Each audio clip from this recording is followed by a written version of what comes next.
June 2020 police கஸ்டடியில ஒரு அப்பாவும் மகனும் இறந்து போறாங்க. நாடே அதிர்ந்து போன அந்த கேஸோட தீர்ப்பு பத்தி தான் இப்ப பார்க்க போறோம். இது வெறும் ஒரு கோர்ட்டு தீர்ப்பு மட்டும் இல்ல, நம்ம சிஸ்டத்தையே கேள்வி கேட்ட ஒரு வரலாற்று சிறப்பு மிக்க தீர்ப்பு. பாதுகாக்க வேண்டியவங்களே குற்றவாளிகளா மாறிட்டாங்கன்னு நீதிபதியோட வார்த்தைகளே அந்த கொடூரமான உண்மையை சொல்லுச்சு. இந்த இரட்டை மரணத்துக்காக அப்போ இன்ஸ்பெக்டரா இருந்தவர் உட்பட 9 போலீஸ் மேல கொலை வழக்கு போட்டாங்க. போலீஸ் வன்முறை கேஸ்ல இது ஒரு அபூர்வமான தீர்ப்பு. சிபிஐ மரண தண்டனை கேட்டாங்க, ஆனா ஆயுள் தண்டனை கொடுத்திருக்காங்க. சரி, இந்த துயர சம்பவத்துல பாதிக்கப்பட்ட அந்த 2 பேர் யாருன்னு இப்ப பார்க்கலாம். அப்பா ஜெயராஜுக்கு 58 வயசு, மகன் பென்னிக்ஸுக்கு 31. லாக்டவுன் டைம்ல கடையை திறந்து வச்சதா சின்ன கேஸ்ல தான் அவங்கள அரெஸ்ட் பண்ணாங்க. அரெஸ்ட் பண்ண மறுநாளே அவங்களால நடக்க கூட முடியல. ட்ரெஸ் ஃபுல்லா ரத்தக்கரை.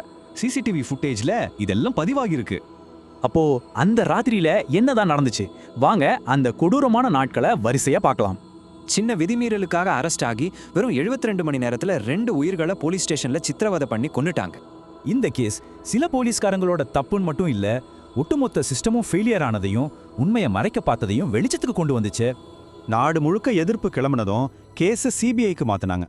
அவங்க 2027 பக்க சார்ஜ் ஷீட் ஃபைல் பண்ணாங்க. ஸ்டேஷன் சுவத்துல இருந்த ரத்தக்கரையோட டிஎன்ஏ ஜெயராஜ் பென்னிக்ஸோட டிஎன்ஏ கூட மேட்ச் ஆச்சு.